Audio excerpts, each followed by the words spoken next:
Welcome to Inside Personal Growth Podcast. Deep dive with us as we unlock the secrets to personal development, empowering you to thrive. Here, growth isn't just a goal, it's a journey. Tune in, transform, and take your life to the next level by listening to just one of our podcasts. Well, welcome back to Inside Personal Growth. This is Greg Voisin, the host of Inside Personal Growth. And I have an amazing young man on the other side of the screen. And for those of you who are just listening, his name is Ryan Kennedy. And Ryan has a book out called, I'm going to try and get it in for the screen, Beyond Nutrition, subtitled The Ultimate Cookbook for a Healthier, High-Quality Life, 110 recipes. My wife and I have been using this, and I highly recommend it. Secondly, he was referred by a gentleman by the name of Bo Parfet that many of you know I co-authored a book called The Precipice of Life with. Bo is an exceptional person and an amazing mountain climber. And his coach is Ryan. And Ryan actually lives in Encinitas, which is where I live, for all you listening. Ryan, how are you doing today? Hello, Greg. Thanks for having me on, brother. Well, it's good having you on, and it's also good that we're going to get this time to talk to my listeners about it. I'm going to let them know a bit about you. He's a functional medicine practitioner, traditional naturopath, and a board-certified clinical nutritionist who helps people improve their health through lifestyle and dietary changes. He's passionate about educating his patients to make the proper modifications to their lifestyle to avoid and reverse obesity, weight gain, depression, fatigue, digestive issues, hormone imbalances, and chronic diseases. Unlike conventional medicine, Ryan doesn't address symptoms, but rather uses natural approaches to support and enhance your body's ability to heal. This is a holistic approach. And Ryan, we're going to get right into it because I got a lot of questions to ask you, and I'm sure my listeners are eager to understand more about how you approach this. So let's start off there. You say that there's more to achieving health than just focusing on food. And could you share the core philosophy and how it shapes your approach really to wellness? Because there isn't a person out there today that hasn't probably had a wellness app or isn't wearing an Apple Watch and counting their steps and their calories, or they've got a Fitbit or they've got something. But a lot of times that's not working in and of itself. So I'd love your approach. I look at health from a broad, holistic lens, Greg. So in addition to your nutrition, the foods that you're consuming, you have your sleep, which I would argue is even more important than your nutrition. You had to weigh both side by side, really the bedrock to our health. You have movement and exercise. You have your environment, meaning like your lighting, the type of water you're drinking, type of air that you're breathing, all sorts of other things that impact our biology. You have stress and stress management, which is, stress is responsible for 80% of hospital visits. I mean, it's a huge, huge problem for our society today. And then you have lab testing, you have habits and routines throughout your day, you have mindset practices. I mean, health is really multifactorial. So while nutrition is a big pillar and what you're putting into your body is huge, it's just one of several pillars that really comprise how you feel, how you perform, and how long you live. Well, it's really a mind, body, spirit approach, is what you're saying. And I like the holistic approach you're taking. And as a functional medicine practitioner in your work, that's the approach that you take. And the difference between the conventional thing is many people could go out there and say, oh, well, I'm pre-diabetics. Let's go take some Ozempic, which a lot of normal physicians might recommend at this time. Or I need weight loss. Why don't you go take Golo? What is it that you would do? Let's say somebody came to you and they had what is your process, I should say, for evaluating somebody once they come to you so that you can determine what to prescribe?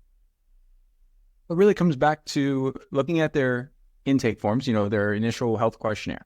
because that gives me a whole background of what their current diet is like, what medications they're taking, supplements they're using, a full symptom chart of all the things that they're experiencing as far as health challenges, their goals, their, a whole gamut of data that I can utilize to start to paint this picture, Greg.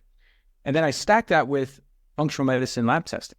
So getting an idea of where their biomarkers are at. And I use blood testing, looking at hormones, lipids, metabolic panel, all these different things to assess their inflammation and all these different markers. And then I also use a variety of other labs in my practice. So I really enjoy organic acids testing, heavy metal minerals testing, toxin panels. There's so much out there in terms of really great data that we can gather that's non-invasive. It's not terribly expensive. And it really provides us this insight of what's going on under the hood, which helps to guide my decisions of what this person should be focusing on. The reality is, part of the art of health, Greg, is deductive reasoning, right? It's trying to discern. There's 100 different things this person can do that would help them, right? But I can't throw 100 things at you day one. Or you're going to be like, Ryan, I came to you for stress management. Now I'm more stressed out, man. Like you're throwing all this stuff at me and it's hard to digest. I'm overloaded with information.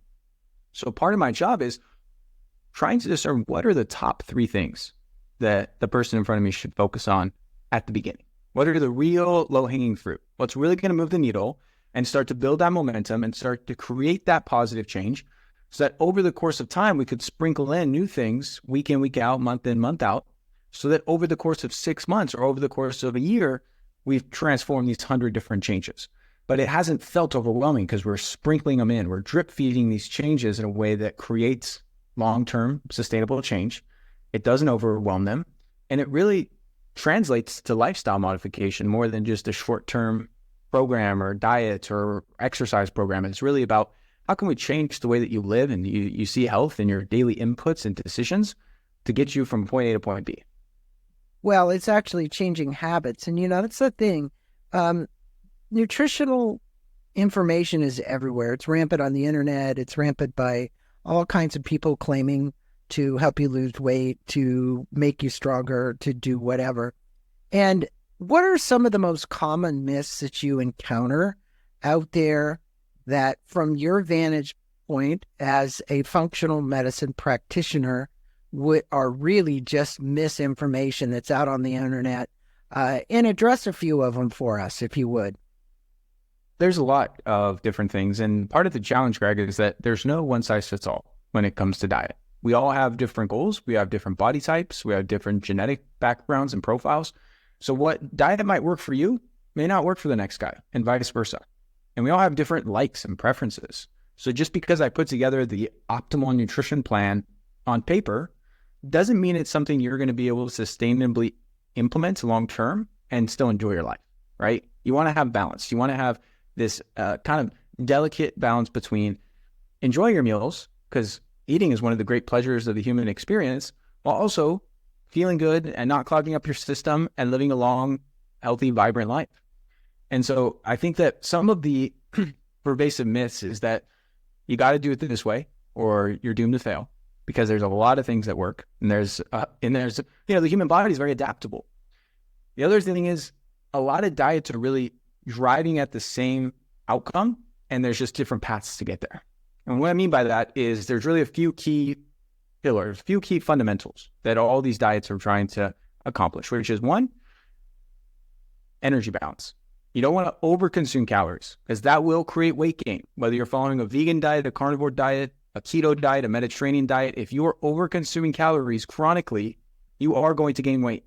It's just the laws of physics, right? And there's a lot of things that determine energy expenditure, energy input, but all diets are really pointing to how can we create energy balance? How can we optimize for protein? No one is going to disagree that getting enough protein is essential for not just building muscle, but also proper metabolic function and brain function and a million other things. And then the last thing is enjoyment, sustainability. How can you eat this way, not for the next 3 months or the next year, but for the next many decades? And that's what really creates a lot of the strife in these diet cultures is people like different stuff. Some people like meat, some people don't. Some people like high fat, some people don't. Some people like carbs, some people don't. So it's really about finding what's going to work well for you. And that's why this is a very challenging landscape to navigate, because there's a lot of different people have a lot of different preferences. Well, one of the things that I'm sure my listeners, everybody out there has seen a plethora of videos on is fasting. And the well-intentioned fasting to actually help with weight loss because of the number of the time period in between. And let's talk about glucose in conjunction with this, one's ability to kind of control that A1C because they are heavy, to reduce it. And I think, even you do fasting. And I think it's important for people to realize that this is here. It's here to stay. It isn't just a fad. And it's something that you would highly advocate. Is that true? It is true. I mean, there's a lot of different types of fasting, but humans have been doing some type of fasting for millennia, since the dawn of time. There's never been a culture throughout human evolution that has eaten food from the moment they wake up to the moment they go to sleep 365 days a year. I mean, they just didn't have access. This was not by choice. Early hunter-gatherers didn't fast because it was a fad. They fasted because they didn't have food around. And so we've evolved to really thrive with having periods, a window between meals. And so this concept of what's called intermittent fasting is just compressing your eating window. Again, not eating around the clock. Having some time in the morning when you wake up before your first meal and having some time between your last meal and going to bed. Now, when it comes to intermittent fasting, Greg, I think most people are doing it suboptimally. And what I mean by that is they're backloading their eating window. So they're skipping breakfast and they're fasting all day until 12 or 1 or 2 p.m. And then what they end up doing is they get home from work, they get, their dinner ready, and then they end up eating dinner at 7, maybe even 8 p.m. Maybe even they snack after dinner, and then they go to sleep shortly thereafter. Now, this is not optimizing the benefits of this compressed eating window. Humans are really designed to eat during the day. And this comes back to our circadian rhythm, our 24-hour biological clock, and all of our hormones and our gut bacteria and our digestive system. It's all primed for food during the day when the sun is out. And so I like to have people front load their intermittent fasting, where you focus on eating an early dinner and having most of that fasting window take place between dinner and going to sleep. And that way you optimize these benefits of cell rejuvenation and detox and gut repair and all these different things overnight while you're sleeping. Because when you try and do it in the morning, you fast through the morning, this is when our body needs calories. This is when most people are very metabolically active in the first half of the day. They're exercising, they're working hard with their brain function, with their career, their business, they're moving and grooving, right? And so that's when you need calories. And if you deprive your body of calories during that time, it tends to jack up your stress hormones, cortisol and norepinephrine. And that's not always a good thing, especially when done chronically. So my preferred eating window personally is I'll have quote unquote breakfast sometime around 9, maybe 10 a.m. And then I'll eat an early dinner at around 3 or 4 p.m. That probably sounds crazy because for most people, most cultures, eating a 3 p.m. dinner, it sounds absurd. But I will tell you what, you feel fantastic. You have a nice long window between your last meal going to bed. And what ends up happening if you eat very close before you go to sleep is your body's consuming all these energy, all these calories, right? Before you have almost no energy expenditure, you're freaking sleeping. And so what ends up happening is you store a lot of those calories as body fat. It disrupts your sleep quality because your body's diverting resources towards breaking down that late night meal instead of focusing on recovery and rejuvenation and repair. And then it ultimately creates this vicious cycle because then the next morning you wake up, you don't feel as rested because you didn't sleep as well, because you went to bed with a full stomach and all these other things. And so what I really like to focus on is the opposite. And by eating early, going to bed 4, 5, even 6 hours after you finish your last bite of food, you create the environment to actually burn fat while you're sleeping. And your body gets optimal rest and you feel amazing the next morning and all these different things work better. And so it's really counterintuitive with how our schedules are structured for most people. Most people listening to this may not have the luxury of eating an early dinner like that because they work till 5 or 6 p.m. or maybe their kids and their spouse aren't, eating till 6 or 7 p.m. and they want to eat as a family. And I get that. And I don't encourage anyone to do what I do. I encourage people to do what works for them. And so maybe that's eating an hour earlier. Maybe you go take your dinner time from 7:30 p.m. to 6:30 p.m. And that would be a huge win. And that's what I do with a lot of people I work with. And that's well, it works for them. They aren't able to eat much earlier than 6 o'clock. But the whole premise behind fasting is just having time where you're not ingesting food to allow your body to have this repair process take place. Now that's intermittent fasting. The next level to this is multi-day fasting. And there's a whole variety of different things. Everything from strict water fasting, where all you're drinking is water, to modified fasting, like Walter Longo is a scientist who came out with this whole fasting mimicking diet approach, where you're consuming very low calories for 4 or 5 days at a time, which mimics a lot of the benefits of water fasting, but is much safer in terms of keeping your electrolytes balanced. And it's a lot easier too, quite frankly. And I developed my own modified fasting techniques for this. And there's a plethora of benefits for that as well. And so the whole world of fasting is very interesting, and people see it as a fad, but it's about as old as things get, man. So what are fasting forever? What are your thoughts on how fasting can positively affect? There's this whole school out there about continuous glucose monitoring. For a lot of people that are dealing with blood sugar issues, they're trying to control that, and they're trying to control it without medication. The other thing is the insulin.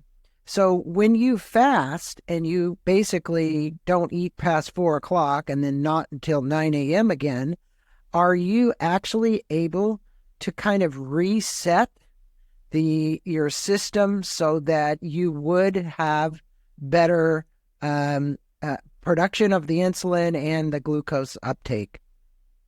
I don't know if I'd use the word reset, but it certainly helps improve insulin sensitivity, because part of the challenge with people that have issues around blood sugar regulation is that they're getting these constant spikes in blood glucose and this constant secretion of insulin from their pancreas. And that desensitizes the cells and it wears out your pancreas and it creates this metabolic syndrome.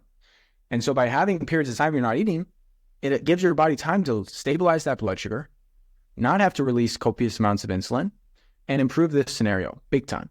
And, for the most part, fasting is one tool as part of many to accomplish this.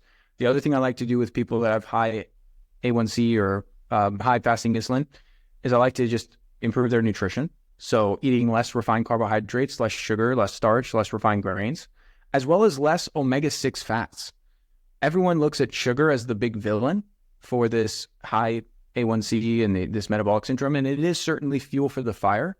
But the other contributing factor is high linoleic acid, which is found in vegetable oils, fried foods, even nuts and seeds and pork, and foods that people wouldn't think spike your blood sugar, but can actually create that problem for a lot of folks if they're eating too many omega-6s. So I like to improve their diet. And then there's also some very good herbs and supplements that can help with blood sugar regulation. So berberine is one that's been shown to outperform metformin, the diabetes drug, in clinical trials. There's also bitter melon extract, Genemal silvestre, nutrients like chromium, all of which help to stabilize your blood sugar. So one of my favorite products for this, Greg, is a supplement called Biogenema. That's a combination of a lot of these herbs and nutrients I'm referring to that I've seen work wonders in helping people manage their blood sugar and their glycemic variability, support their pancreas, and ultimately reduce or reverse this pre-diabetes or type 2 diabetes state they've gotten themselves into. Wow, you gave some great suggestions there, and I think for our listeners, it's a good one, especially anybody who is having challenges with it. Where do you sit with relation to continuous glucose monitoring? You think it is great. You think that actually having one on to actually see what's happening during the day to your glucose is valuable. Is it something that you would wear for a long time, or is it something that you would say, hey, I just put it on to get things organized before? Do you see a lot of people wearing them for a long time? Well, the truth is, with anything, what gets measured gets managed. And so by having that data and those analytics of seeing what foods are doing to your blood sugar and having that real-time feedback loop, saying, hey, when I ate this, green bean casserole for dinner, my blood sugar went through the roof. Or when I eat white rice, my blood sugar spikes. But when I eat potatoes, my blood sugar is totally fine. If I have this particular protein bar, blood sugar's through the roof and it stays elevated for hours. If I eat this other brand of protein bar, totally stable blood sugar. That type of feedback loop is fantastic for helping people fine-tune their nutrition, see what their body is responding to. Because similarly to what I described with the different dietary approaches, Greg, different foods will, despite the whole glycemic index, which is kind of set parameters that people can read up online, different foods will impact your blood sugar differently than mine. A guy named Rob Wolf wrote about this in his book, Wired to Eat, now about a decade ago, where he took two groups and he measured their blood sugar response between eating a banana and eating a chocolate chip cookie. Now, most people would think the chocolate chip cookie jacked up everyone's blood sugar way more than the banana, but that wasn't actually the case. What he found is that depending on the person, some people had a bigger blood sugar spike from the banana than the cookie, which is crazy when you think about it. And so what it goes to say is that continuous glucose monitors can be a very useful tool. I don't find people need to wear them indefinitely. They aren't the most convenient thing, because you got to prick your arm and stick it on there or put it somewhere on your body. And then you have to replace it every 2 weeks. And they're not exactly the cheapest things if you're paying out of pocket for them. And so I think that within a month or two, you can gather enough data, enough feedback loops to know what you should be eating versus avoiding and see what's impacting your blood sugar, what's not. And that's really useful. Same thing with tracking your sleep. I'm wearing what's called an Oura ring. This helps me to know what is impacting my REM sleep cycles, my deep sleep cycles, my latency, my wake ups. So I can manipulate different factors. I could try this form of magnesium before bed or take this type of lion's mane mushroom.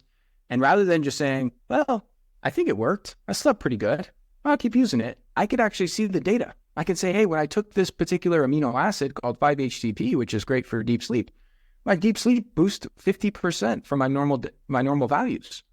Clearly it's helping. Or maybe I take something else and I'm like, hey, when I take this L-theanine, my sleep is exactly the same with or without it. I don't think I'm going to keep spending my money on L-theanine, So there's a lot of cool ways that we can actually track these biometrics to help guide our decisions of what we should be focusing our time and energy and resources on versus what's not really moving the needle. Well, you're much an advocate for the Oura ring. You're wearing it, obviously, personally yourself. And I think there are other devices out there as well, but I don't think they do near the job that the Oura ring does because, it's like, hey, I have my Apple Watch. I can see the sleep, but I can't see to the degree that you are. And then actually getting the recommended supplements to improve that. Because what happens is, you mentioned it right at the beginning of this podcast, that stress was a major concern. Lack of sleep actually, in correlation to that, creates that additional stress factor, right? So the two kind of they correlate with one another.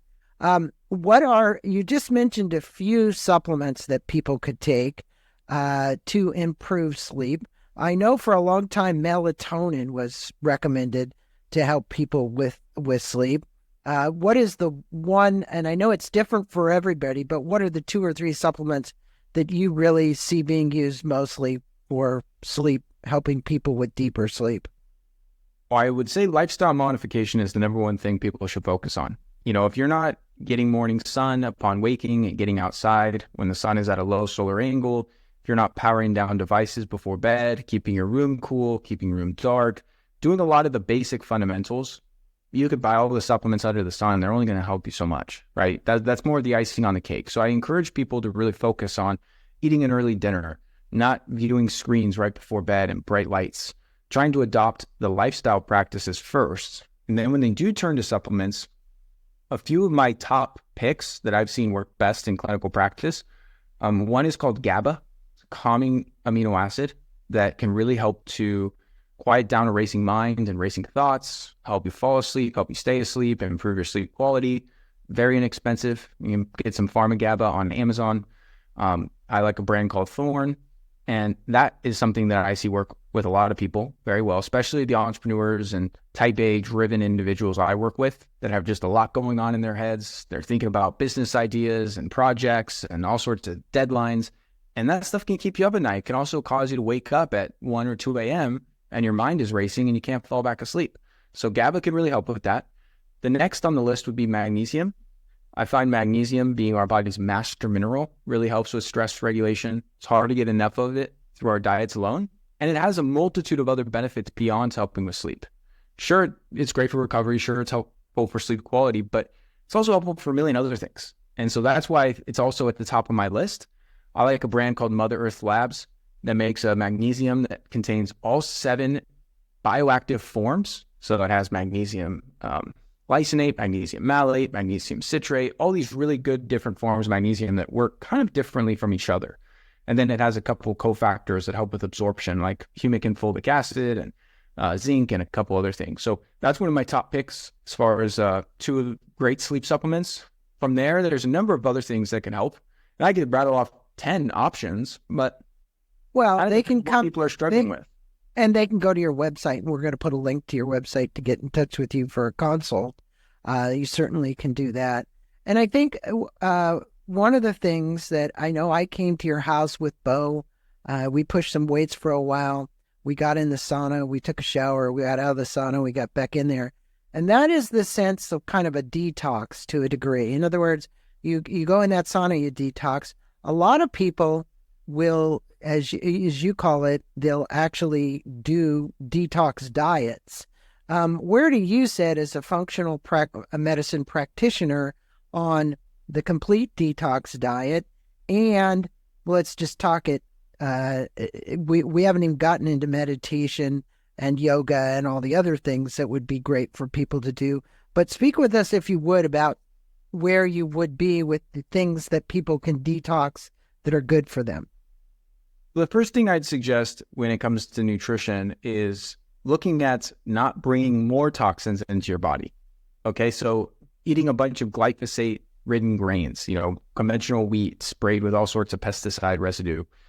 This is just going to create more problems. Same thing with a lot of processed food and industrial seed oils, all these foods that we know we should avoid. Well, you could be having your celery juice in the morning, eating a high-protein diet, which is really helpful for phase 1 and phase 2 liver detox, doing a lot of the right things as far as what you're consuming. But what most people should be focused on is not adding more, but what is the problem I need to reduce? What are the things that I should eliminate that are causing me to, slow down my progress, that are really like making this an uphill battle? You mentioned sauna, which is the most well-studied way of detoxification. And that's, really well documented that we preferentially excrete toxins through our skin, through our sweat, over other pathways of detoxification. Another thing is our bowel movements. A lot of people have mild or moderate constipation where they're only having a bowel movement every 2 or 3 days. That's a big problem. That's how you eliminate a lot of waste. So you need to make sure that your digestive system is working properly and your gut bacteria and microbiome are not, you don't have imbalances that are causing your digestive system to clog up, because that's a huge issue for a lot of folks. And then environments, making sure you don't have any mold or mycotoxin exposure, making sure you're drinking filtered or purified water. Same thing with the air in your home and in your environments. You don't live right next to a freeway or have, a bunch of building materials from a brand new renovation that are just outgassing from vinyl laminate flooring and all these different construction materials that contain all these toxins, that are really pernicious to our health. So that's another big component to this.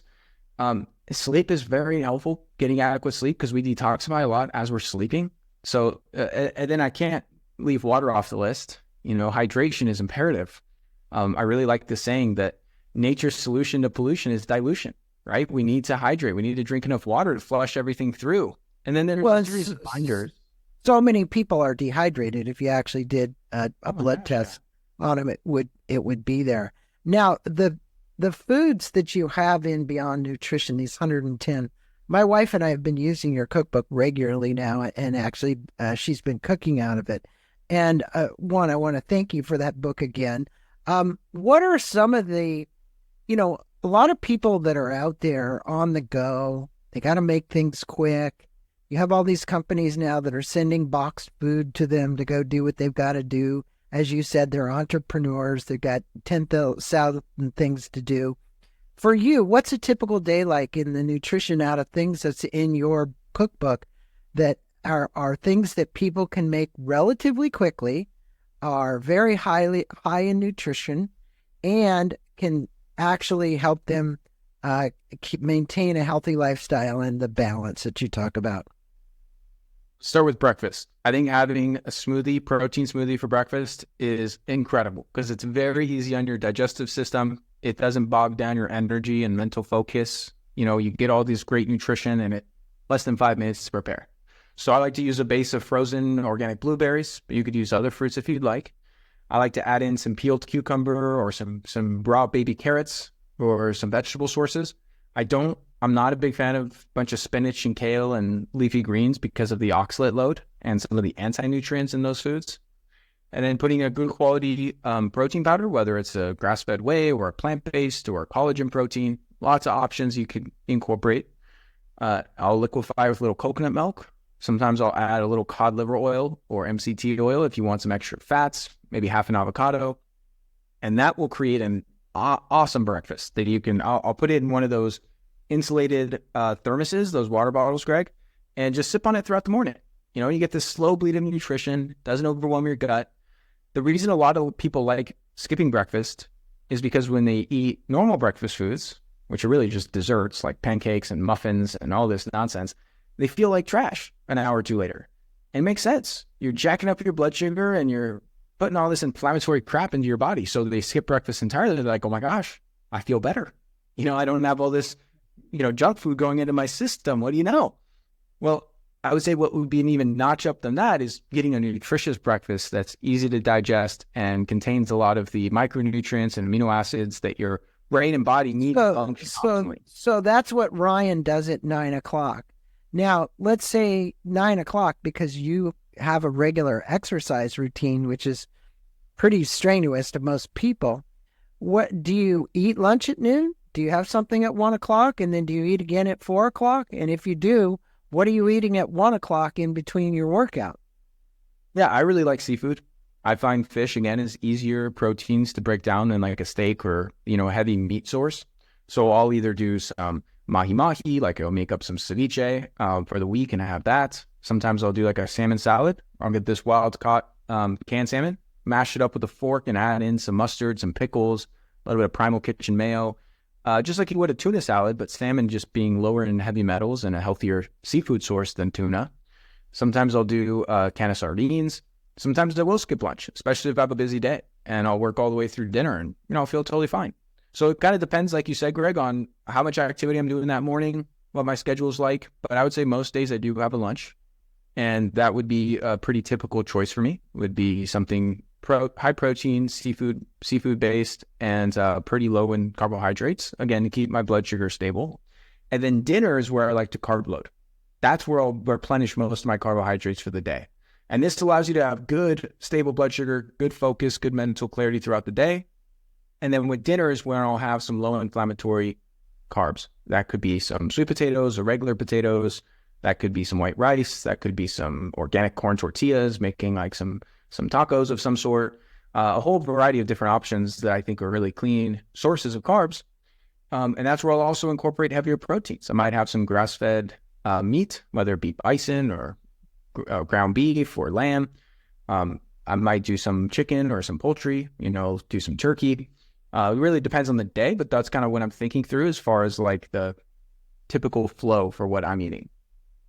It's always good to know from the source itself that, this is how I do it. And I think a lot of people do that. I want to remind my listeners that you can go to ryankennedyhealth.com, ryankennedyhealth.com. And he and I were just talking about sleep. He has his own podcast show, and he recently did podcast 122 with guest Molly Eastman. There you can learn more about the art of mastering the art of sleep. That's one of Ryan's recent podcasts, but he's got a whole plethora of podcasts on longevity and performance and maximizing your health.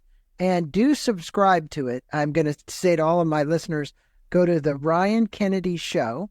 There's 122 podcasts so far.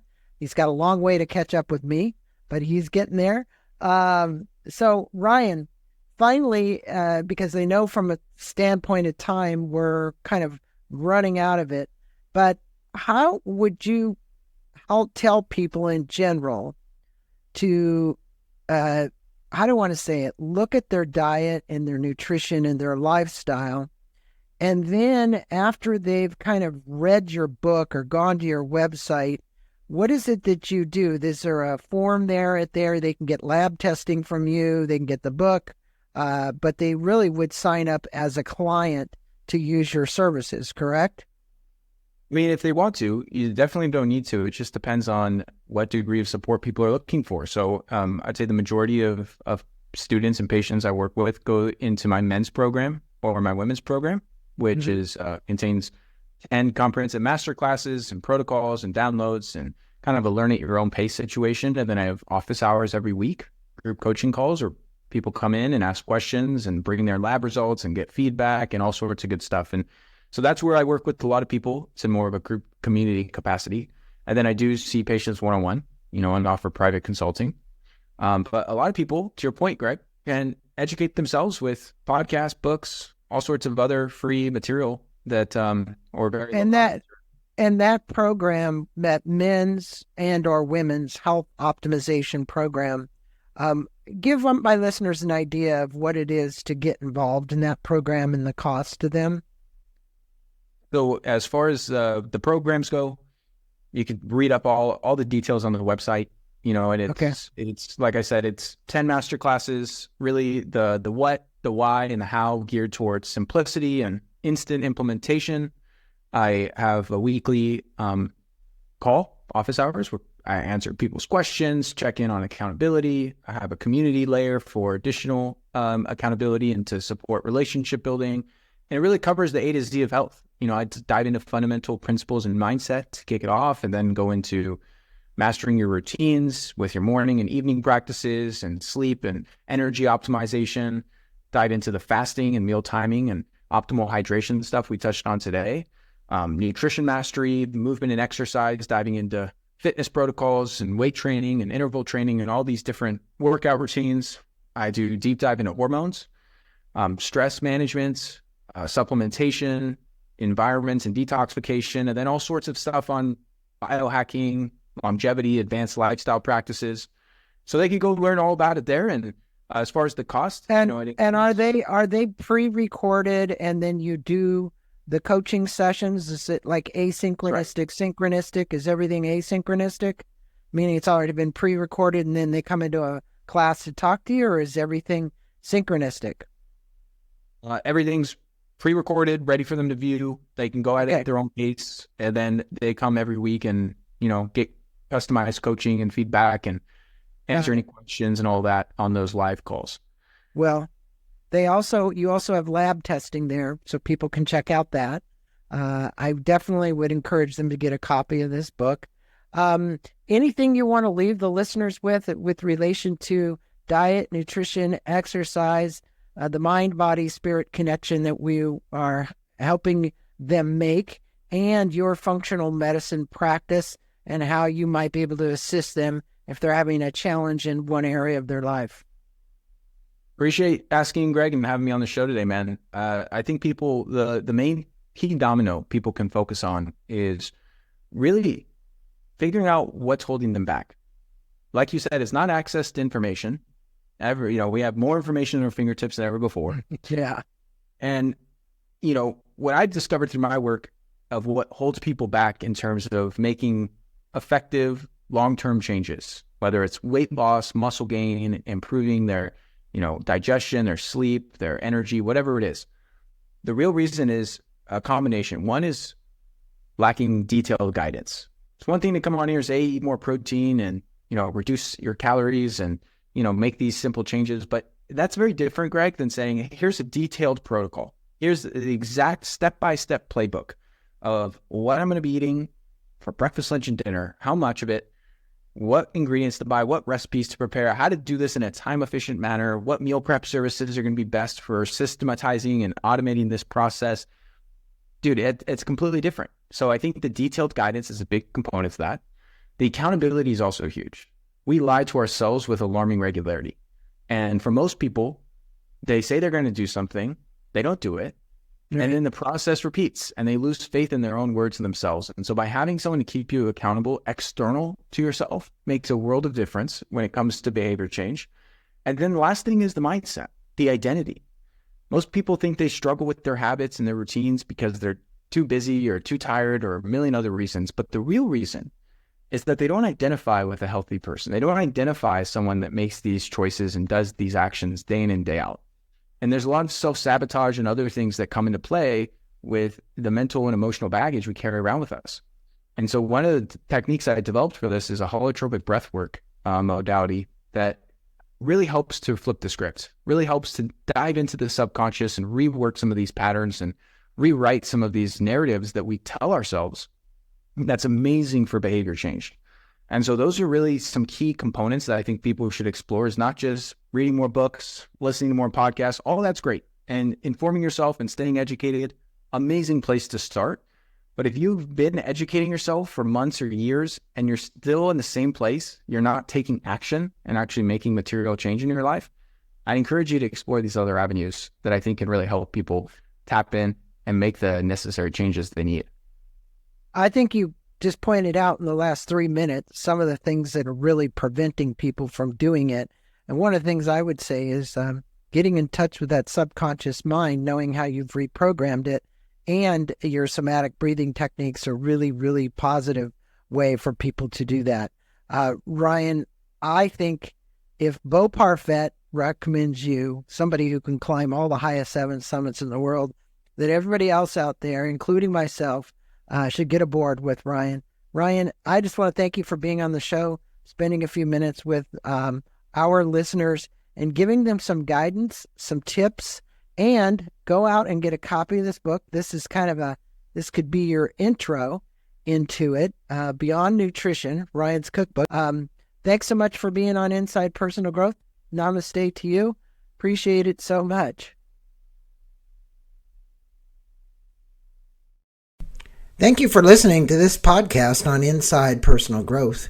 We appreciate your support. And for more information about new podcasts, please go to InsidePersonalGrowth.com or any of your favorite channels to listen to our podcast. Thanks again, and have a wonderful day.